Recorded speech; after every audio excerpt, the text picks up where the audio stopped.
Hello and good evening viewers, कैसे हैं आप लोग। स्वागत है आपका शेयर बाजार ज्ञान की एक और वीडियो में। और आज की इस वीडियो में हम बात करने वाले हैं जेके टायर एंड इंडस्ट्रीज लिमिटेड के शेयर के बारे में। स्टॉक आज 9.5% ऊपर बंद हुआ है। एक टाइम पे ये 10-11% के भी ऊपर निकल गया था। सो इस वीडियो में हम बात करेंगे रीज़न क्या है। तो बेसिकली रीज़न इसका रिजल्ट है, और रिजल्ट में कुछ एक इम्प्रूवमेंट्स आई हैं। तो कितनी नोटवर्दी वो इम्प्रूवमेंट्स है, आगे चल के क्या होगा, चार्ट से रिलेटेड सब कुछ हम बात करेंगे। तो अगर आप लोग चैनल पे नए हो तो आप चैनल को प्लीज़ सब्सक्राइब कीजिए, ताकि रोज़ आने वाली जो वीडियोज़ हैं वो आपको लगातार मिलती रहें।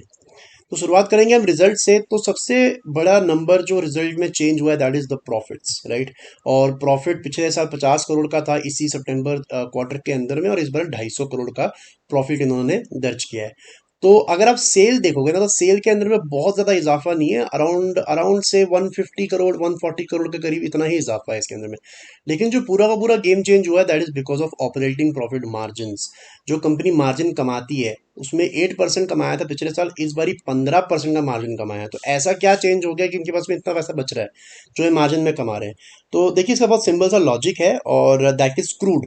जो क्रूड ऑयल होता है, क्रूड ऑयल अगर नीचे जाएगा, अगर क्रूड ऑयल का प्राइस नीचे जाएगा तो टायर कंपनीज को फायदा होता है, पेंट कंपनीज को फायदा होता है, बिकॉज उनका जो रॉ मटेरियल रबर होता है उसके अंदर में क्रूड लगता है, राइट। और यही चीज़ इनके जो मैनेजमेंट है उन्होंने भी यही बात कही है कि जो रॉ मटेरियल प्राइसेस है, इनका JK Tyre benefited from cost reduction efforts and lower raw material prices, यही इन्होंने बात कही है। और अगर आपको ये जानना है कि रॉ मटेरियल कब कम हुआ है, तो आप ये ब्रेंट ऑयल का चार्ट देख सकते हो अपने सामने, अपनी स्क्रीन पे।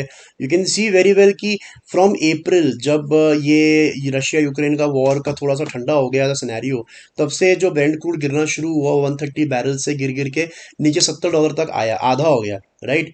और उसके बाद से अब थोड़ा पिकअप हुआ है, $90 तक पहुंचा है। तो अब कई लोग ये सवाल पूछेंगे कि ये रिजल्ट्स तो पिछले 3 महीने के हैं, यानी कि जुलाई अगस्त और सितंबर के हैं, और जुलाई अगस्त सितंबर में तो ब्रेंट क्रूड ऊपर गया है, तो फिर कैसे रॉ मटेरियल कॉस्टिंग इनके ऊपर में कम हुई है। तो देखिए, इसका जवाब बहुत सिंपल सा है कि इन्वेंट्री नाम की एक चीज़ होती है। इन्वेंट्री के अंदर में आपका जब जो पुराना माल होता है वो बिकता है, एंड अल्टीमेटली जैसे आप फर्ज कर लीजिए कि अगर हम बात करेंगे इससे पहले वाले क्वार्टर की, अप्रैल क्वार्टर के, राइट। अगर आप अप्रैल क्वार्टर की बात करोगे तो उसके अंदर में जो इनका सामान फरवरी मार्च में तैयार हुआ है वो जाके अप्रैल में बिकेगा। उसी तरीके से जो जुलाई अगस्त में जो इनका सामान बना है वो पहले, वो बाद में बिकेगा, राइट। सो ऐसे इन्वेंट्री मैनेज होती है, तो कहीं ना कहीं जाके वो कॉस्ट बेनिफिट इनको होता है। और that is the simple reason कि जो गिरावट जुलाई के महीने से हमारे को ऑलमोस्ट इस साल मार्च तक देखने को मिली, उसका फायदा अब जाके इनको हो रहा है। लास्ट 7-8 मंथ से जो क्रूड नीचे आया उसके बाद से इनको जो फायदा है अब जाके शो हो रहा है बुक्स के ऊपर में। और इन्होंने यही कहा है कि आगे आने वाले समय के अंदर में भी स्ट्रॉन्ग एक डिमांड उम्मीद रखते हैं इस चीज़ की। तो अब बात कर लेते हैं चार्ट्स के ऊपर में। तो चार्ट्स के ऊपर में 337 के ऊपर में आज जेके टायर गया है। और वीकली चार्ट्स के ऊपर आप देखोगे तो काफ़ी समय से एक अच्छे रैली के अंदर में है। From the levels of around 125-150 से इसने एक रैली स्टार्ट करी है, और अभी अपने ऑल टाइम हाइस के ऊपर में ये 360 पे चल रहा है। यहाँ पे फ्रेश बाइंग तो नहीं करनी चाहिए। पहली बात तो ये है कि यहाँ फ्रेश बाइंग आप मत करो, बिकॉज काफ़ी चल चुका है शेयर। लेकिन जिन लोगों ने पोजीशन बना रखी है उनके लिए मैं बता रहा हूँ कि अगर आपने पोजीशन बना रखी है से 180, 200, 220 या 250 के ऊपर में, इवन 300 के ऊपर में, तो आपके पास में एक लेवल होना चाहिए सपोर्ट का, और वो लेवल निकल के आ रहा है ₹265 का, राइट। 265 right now.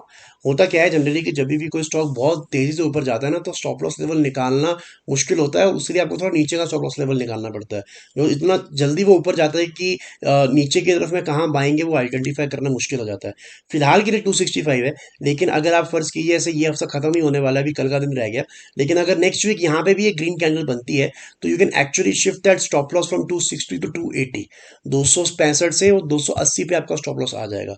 तो फिलहाल के लिए as the picture stands right now, 265 के नीचे का क्लोजिंग देगा जेके टायर, तभी इसके अंदर में कमजोरी आएगी। लेकिन 265 बहुत नीचे है अभी। और अगर ये लंबे समय के लिए बता रहा हूँ, मैं वीकली चार्ट से बात कर रहा हूँ, तो जो लॉन्ग टर्म के लिए इसके अंदर में है उनके लिए ये लेवल्स फायदेमंद है।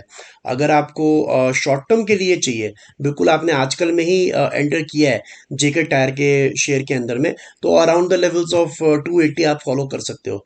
280 से ऊपर कोई लेवल नहीं आएगा। लगाने को आप कुछ भी लेवल लगा सकते हो, तो स्टॉप लॉस 300 लगा लो, 350 लगा लो, लेकिन उसके पीछे लॉजिक कोई नहीं होगा। लॉजिकल लेवल जो निकल के आता है वो 280 का ही है नियरेस्ट, और लॉन्ग टर्म के लिए 265। सो दोस्तों, ये था मेरा आज का video JK tyre. I hope आपको लॉजिक लेवल्स और रिजल्ट जो है वो समझ में आ गए। कोई सवाल है आपका तो आप कमेंट सेक्शन में डाल सकते हो। मैं मिलूंगा आपसे अपनी अगली वीडियो में। तब तक आप अपना ख्याल रखें। All the best guys.